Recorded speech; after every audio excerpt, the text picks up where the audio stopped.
Hai Bestie Boy and Bestie Girl, bagaimana kabar kalian hari ini? Semoga saja kalian baik-baik saja.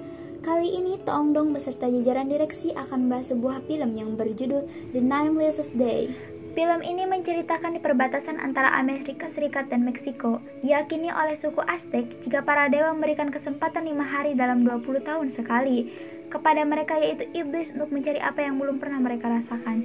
Iblis ini disebut Cihuatotl. Iblis Cihuatotl ini adalah seorang perempuan yang sedang hamil muda yang menjadi tumbal persembahan kepada para dewa. Imigran muda Rahui dan saudara perempuan yang sedang hamil diserang roh jahat. Kemudian mereka dipisahkan oleh roh jahat saat mereka melalui perjalanan berbahaya melintasi perbatasan AS. Terluka tetapi bertekad untuk bertahan hidup. Kemudian Rahui bertemu seorang wanita yang bernama Nicole. Nicole bersama Rahui berusaha menyelamatkan saudara perempuannya. Langsung saja, ini dia check in dong. Scene pertama, kita akan melihat sekelompok imigran yang akan melintasi perbatasan. Tapi saat salah satu dari mereka memasuki terowongan, terdengar suara tembakan dan suara seperti aungan singa. Orang itu keluar dalam keadaan mati.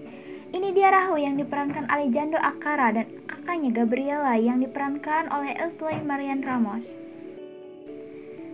Ini dia Nicole yang diperankan Elena, seorang pelari antar perbatasan, dan sahabatnya Kathleen diperankan Ellie Kincaid. Nicole dan Kathleen adalah sahabat lintas perbatasan. Lanjut, ini dia bapaknya Nicole yang bernama Charlie yang diperankan Charles Herford dan sahabatnya Victor yang diperankan oleh Terry Warner. Nicole tiba di rumahnya dan bertemu mereka. Kemudian Nicole disuruh ayahnya untuk memberi makan ternak. Di sini Nicole dikagetkan dengan penemuan bulu ayam yang berserakan dan mengikutinya sampai ke gudang. Di gudang Nicole menemukan sampah dan tas seseorang. Nicole juga menemukan patung yang disebut dalam cerita adalah patung Cihuatotl. Well, it appears to be some kind of totemic figure.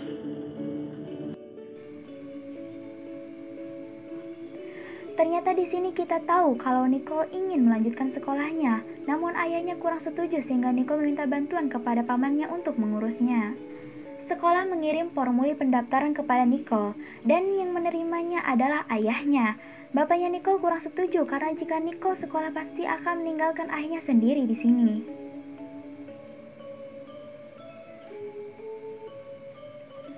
Lanjut, Rahui dan kakaknya sedang mencari tempat bersembunyi dari kejaran para tentara penjaga perbatasan. Rahui menyuruh kakaknya bersembunyi di bangunan tua, sedangkan dia akan mengalihkan perhatian para tentara. Lanjut, saat Nicole sedang mandi, Nicole mendengar suara dari arah dapur. Nicole coba melihatnya, dan ternyata itu Rahui yang entah sedang mencari apa. Rahui kabur bersamaan dengan kedatangan ayahnya Nicole dan temannya.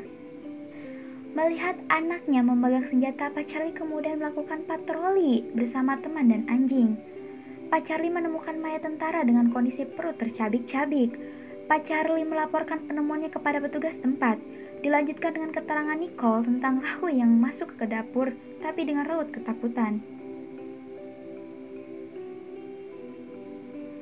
Pak Charlie membangunkan Nicole karena ingin bilang jika dia akan pergi ke kota.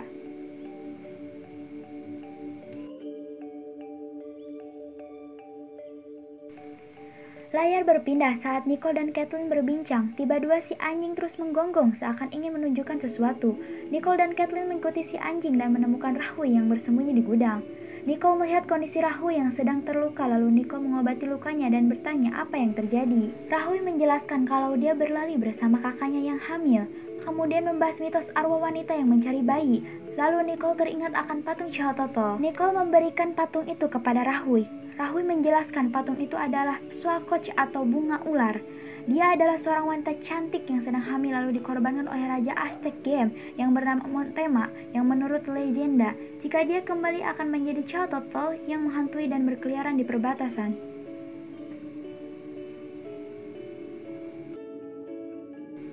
Malam pun tiba di mana si bapaknya Nicole pulang dari kota. Seperti bapak kita yang saat pulang dari perjalanan jauh pasti akan bawa martabak atau lainnya.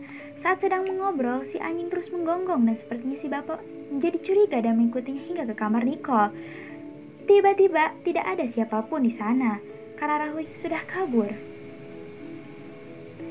Lanjut, Kita ke Gabriela yang berjuang menahan sakit untuk melahirkan sekaligus bersembunyi dari Chow Toto. Kasih sayang ibu sepanjang masa tidak akan pernah tergantikan oleh siapapun. Sedih dan terharu melihatnya. Oke, lanjut. Saat si bapak tertidur, Nicole mencari Ruhai dengan mengikuti jejaknya. Nicole menemukan Ruhai di tengah gurun yang akan mencari kakaknya. Namun Nicole mengajaknya ke rumah Victor. I know someone who can help us, and then we can find her, okay? We can take my dad's truck. Come on, it's gonna be okay.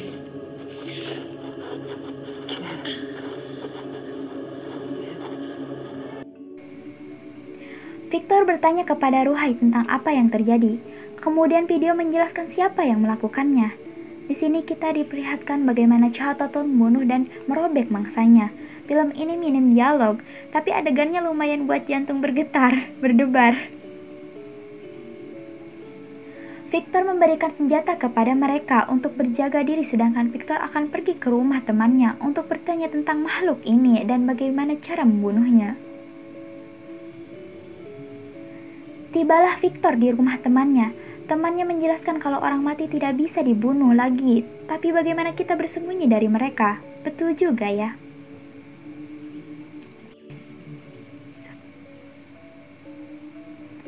Layar berpindah di mana Nicole dan Ruhai sedang mencari Gabriela. Saat berjalan menyusuri bukit, Rahwi terjatuh. Karena tak tega melihatnya, akhirnya Nicole menyuruh Ruhai menunggunya di sana biar aku sendiri saja yang mencarinya. Nicole bertemu dengan wanita yang dianggap kalau itu adalah Gabriela, tapi pas dia nengok ternyata itu adalah si Chow Toto yang mukanya sedikit dempak dengan kuku panjang sedikit melengkung. Terjadilah adegan kejar-kejaran antara mereka bertiga. Lanjut, saat berlari, Nicole melihat cahaya dari sebuah terowongan. Nicole menghampirinya dan ternyata itu Gabriela yang sedang menggendong anaknya. Saat mereka akan kabur, tiba-tiba ponsel Nicole berbunyi yang mengakibatkan si Jurik mendengarnya. Saat Jurik mendekati mereka, Nicole coba mengalihkannya. Nicole berlari tapi sayangnya Nicole dikusruk ke sebuah lubang.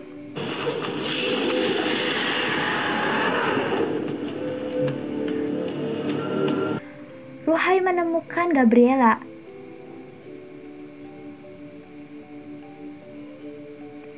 Kembali ke Nicole yang baru tersadar dari pingsannya.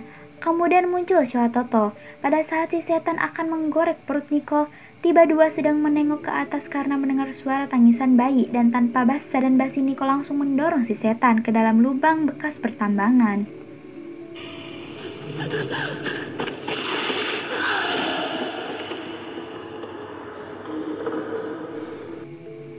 Lanjut, mereka tiba di rumah Nicole.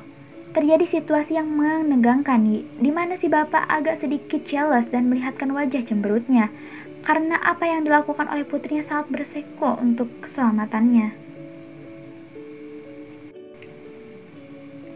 Di sini Nicole menjelaskan tentang apa yang terjadi kepada ayahnya. Lalu ayahnya berkata jika papa Nicholas juga meninggal dengan perutnya tercabik.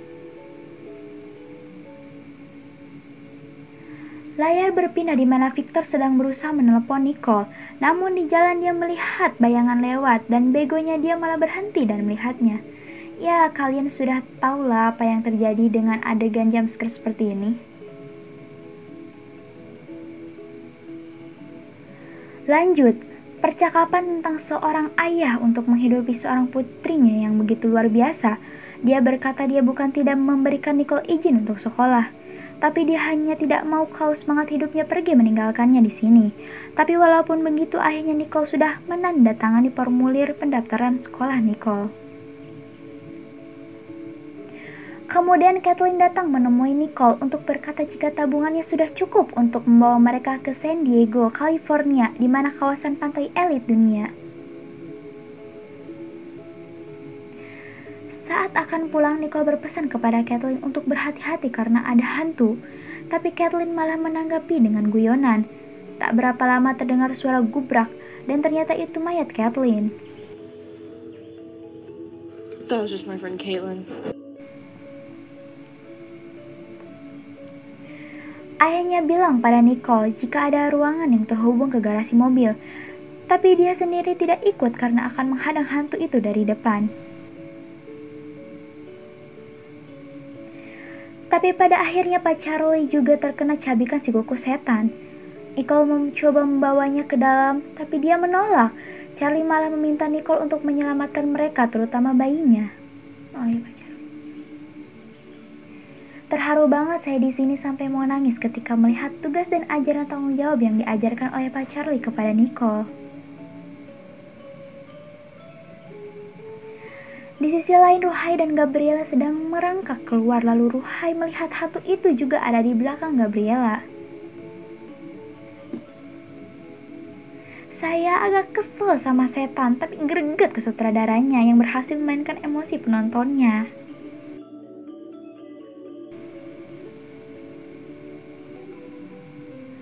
Lagi dan lagi pada saat kabur, si mobil malah mogok. Saat mereka berbincang mencari solusi, si hantu datang mengambil bayi.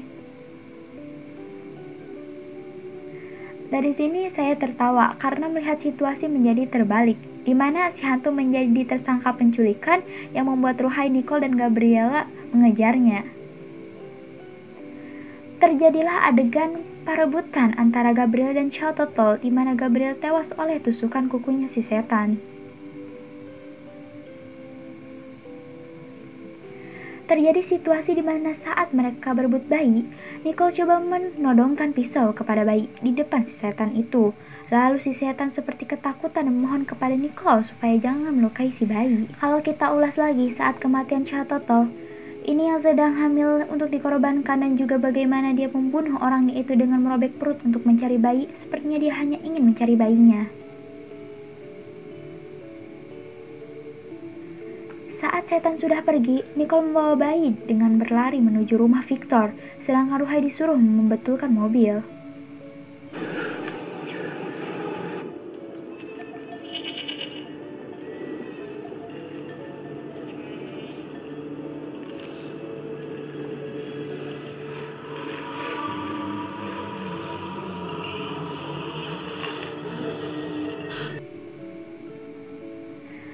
Terlihat sekali dari raut wajah Nicole yang lelah karena terus berlari dikejar si setan. Nicole mencoba menaiki bukit dengan sisa tenaganya untuk menjadi bayi.